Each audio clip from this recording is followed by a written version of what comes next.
Hello and welcome to a new video here on my channel here at Comac. Yesterday it finally arrived, our new inflatable hot tub, the MSP Alpine D Lite.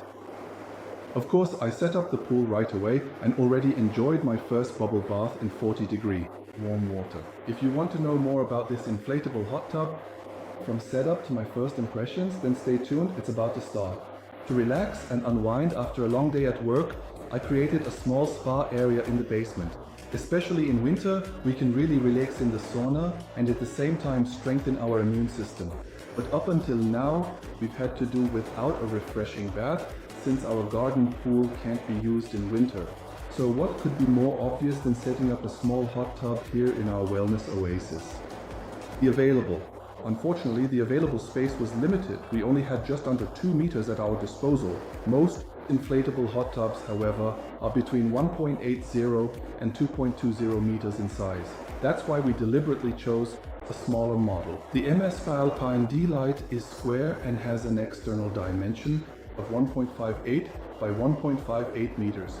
The interior area measures 1.18 by 1.18 meters, providing enough space for up to 4 adults. You can find the link to the pool as well as the accessories and spare parts below the video in the info box. You can also write your questions to me there in the comments. Oh, and don't forget to subscribe to my channel and give me a like if you enjoyed this video. But let's stop beating around the bush and take a more detailed look at the model. This is a pool from the company MSpa.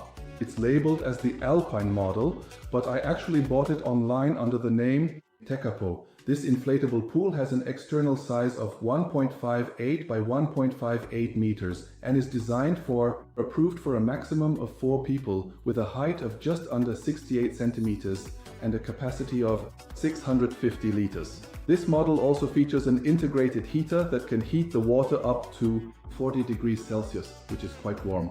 Additionally, I ordered a separate mat for extra comfort. These 4 mats, each measuring 80 by 80 centimeters, can be put together like a puzzle, giving you a base area of 1.60 by 1.60 meters.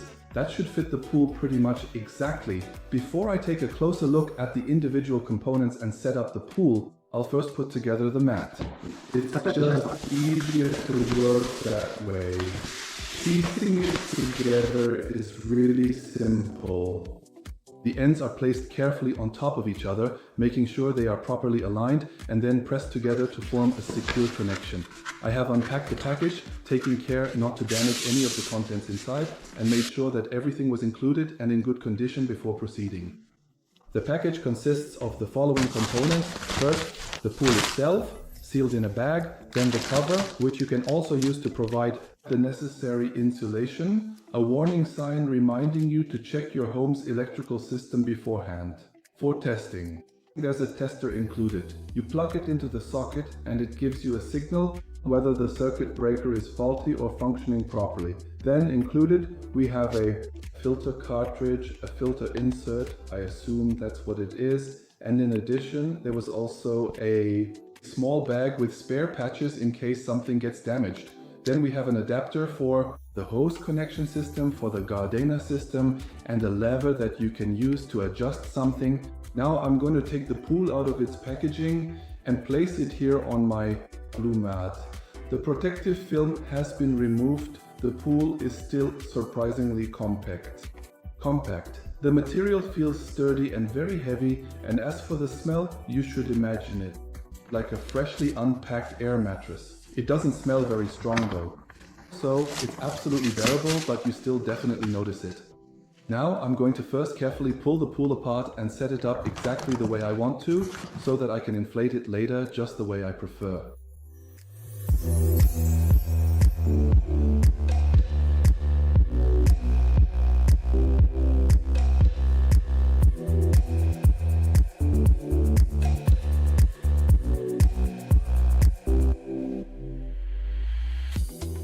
As you just saw, pulling it apart by yourself without a second person isn't that easy. The pool is relatively stiff. That could be because it was only half an hour ago delivered and it's below freezing outside. On the other hand, the material is relatively stiff and robust. In my opinion, that's already a good sign for the pool.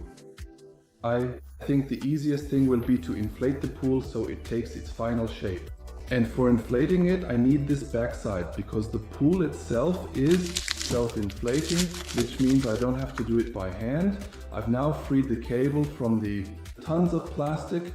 As you can see, it's a standard Schuko plug and a residual current circuit breaker, which is integrated into the system with a tripping current of 10 milliamps. I'll test that in a moment, but first, about this little part here. That was also included and is an outlet tester, which is supposed to tell me whether my home installation is even suitable for this system. We'll just plug the whole thing into the socket now. The indicator blinks and then stays green, which means my home installation is definitely suitable.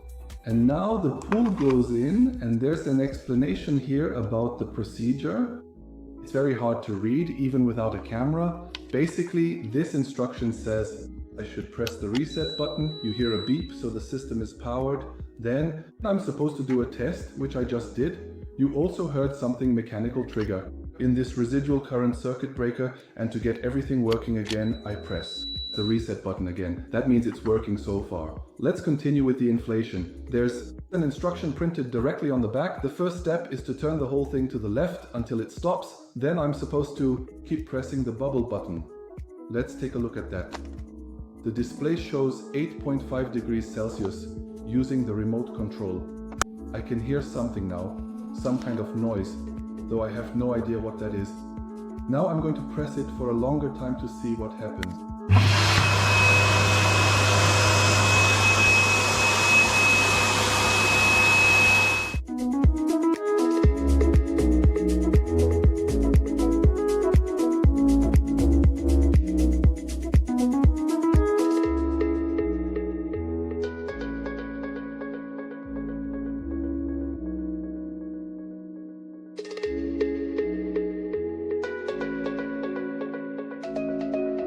In just about 3 or 4 minutes, the pool was already inflated. That was really very, very fast. Whether the whole thing is fully inflated or not is explained in the third point. Namely, I should keep running the pool's inflation function until the pressure gauge shows green.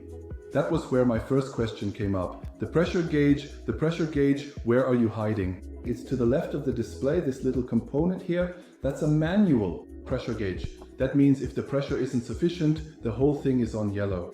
And the more air that's inside, the more the spring pushes it outward until finally this green area becomes visible. If it's been overinflated, you can turn the inner part to the left and you can hear it. The air is released again. Turning it to the right closes the valve again. The whole thing should really only go up to the green area. Personally, I don't know if that's enough. I can press it in relatively easily, but the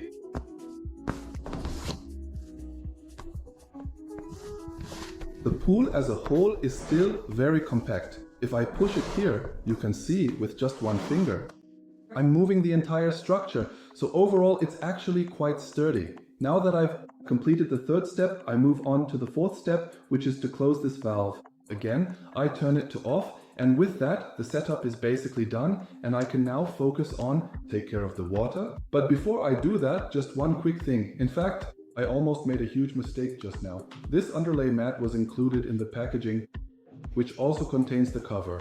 I don't actually need this mat, since the pool is mainly intended to be used indoors. But to attach the protective cover, there are here on the hooks attached to the underside, and without these hooks, you can't secure the protective cover tightly on the top. I don't think that's a very clever solution, especially since this protective film feels like cheap tent material, so whether it would actually protect anything outdoors, I really have my doubts. At best, it's just a dirt cover. At this point, let's take a quick look at the filter unit. Here you have the two water inlets and outlets.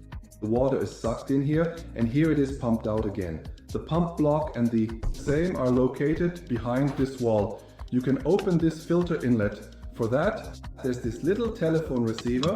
You put it on, twist it, and then, if needed, if the whole thing is clogged or dirty in any way, I can replace it here. But basically, it stays securely attached right here. The filter, which I have already unpacked here, was also originally sealed in a lot of protective plastic. and it comes together with this construction. For this inlet, you have these tabs here, you have these contacts here. The whole thing is now hooked in here, twisted around until it's secure, and then the filter is simply taken and pushed on until it stops, until it clicks into place. That's it. The water is then drawn in through this filter, pushed out again by the pump at the bottom, and dirt and the like will get stuck here in the filter. To what extent it might be a disadvantage if there are a total of 4 people sitting in the pool. Yes, it's obvious that this thing will get kicked off in no time. I assume that during normal operation, as long as you don't stay under it for hours, you can simply remove the filter, then there's enough space even if there are more than 2 people. And otherwise, when the unit is running in normal filter mode without anyone in the pool, meaning without people, when it's running underneath, you just put the filter back on and that's it. Draining is done from the back, where the technical components are. Down here you have a connection, you can unscrew it. There's a sealing ring on it. This piece ends in the pool at this opening. I can also open and close it. Open and close it, that's where the water drains out. I suspect, due to the design, that not all the water will drain out, but a small amount will remain on the bottom. Either you lift the pool up on one side so the rest can drain out, or when there's only a little water left, you have to turn the whole thing over. That might not be a problem outdoors, but here inside, it's a bit more difficult because my entire floor here is tiled everywhere. My sauna is made of wood and that doesn't go well with standing water over time, so I'll have to come up with something when the time comes. After I've made all the preparations, put the pool in the right spot, installed the filter and let out the air, comes the all-important question. How does the water get into the pool? Ideally, you just put a garden hose in, hook it up and you're done. That might work wonderfully easily outdoors. Here in the house, it's not quite that simple, since I don't want to just hang the garden hose out the window. That's why I decided to do the whole thing using my shower. I'm going to install a garden hose onto my shower hose. For this, I'm using an adapter from Gardena quick coupling system. The other half, a 1/2 inch male thread, fits exactly onto the shower connection coupling here, and then I have the option to let warm water directly into the pool.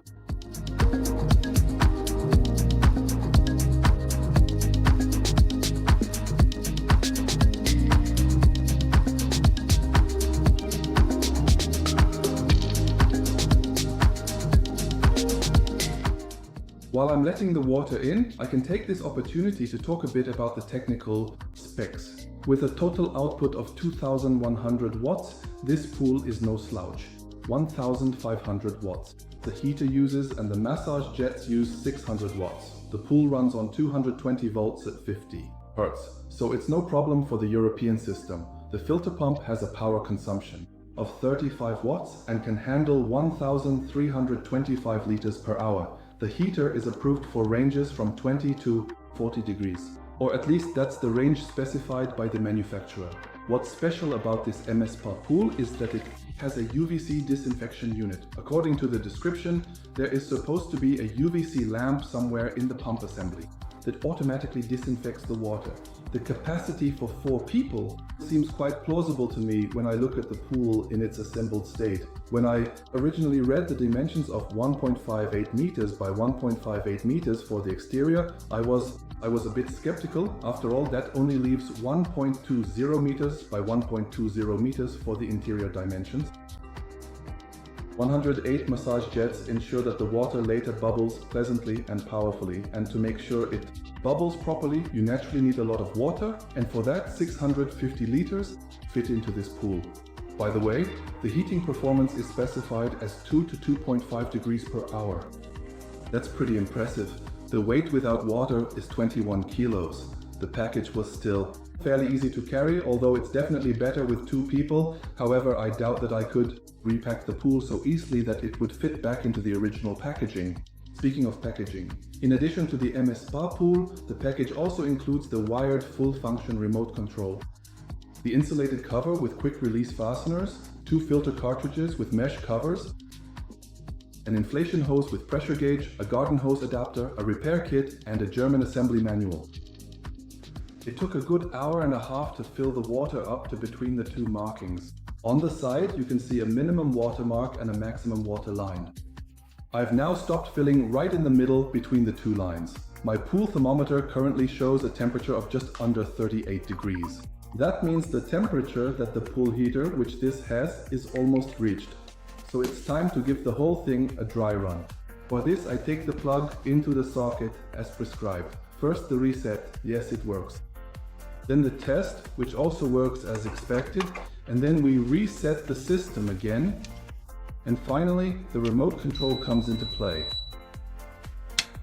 Then the test, which also works, and reset again, and then the remote control comes into play. The remote control is connected by a cable. It's not very long, so it only reaches to the water level when you're sitting underneath. It doesn't go much further than that. And by default, the remote control displays the water temperature. Currently 37.5 degrees. That's about the same as what my analog thermometer shows. Now I have several options that this remote control offers me. For one, I can set the temperature using the button at the top left, the heater, Heat. The filter operation can be controlled with this button. I can turn on the air bubble function and the timer, and at the bottom there are buttons for increasing and decreasing. For example, if I want to set the temperature, I press here and set the temperature to my desired value of 40. If I don't do anything for 3 seconds, the temperature is accepted and the system starts running. And you might already hear it. There's a humming sound here. That means the filter is running and the heater is also on. The filter light is also green, which means it's working. The button for the heater is red. As soon as the desired temperature is reached, it should turn green. Let's just test that now. I'll press the heater button and set the desired temperature down to 35 degrees. Okay, so it's not a green light. The illumination just completely turned off because my desired temperature is lower than the actual water temperature. Alright, let's turn it back up. 38 degrees is fine. With the timer function, I can set when my desired temperature should be reached. That's a really practical function because, as I mentioned earlier, to raise the water temperature by about 20 degrees here, it would take almost 10 hours. And then it doesn't really make much sense to come home from work, quickly press the button and jump in right away. Because 10 hours is a bit more than just taking 5 minutes to put on your swim trunks. In that case, I'd have to come home at noon, turn on the pool so that I can jump in here in the evening. In this case, I can program the timer and simply set the time when I want to get into the pool or the number of hours until then. The desired temperature is already set, and then it heats up automatically so that the desired temperature is reached within the specified time. I think that's a great feature. It's good if it works. The bubble function, we'll just try that out now.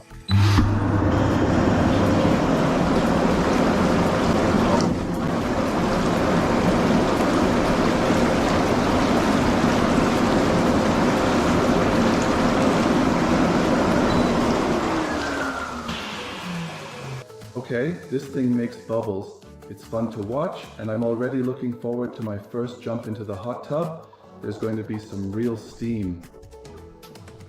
You have probably already heard the volume. It is certainly not exactly what you would call quiet. So you can definitely hear it quite clearly whenever the bubble function is running.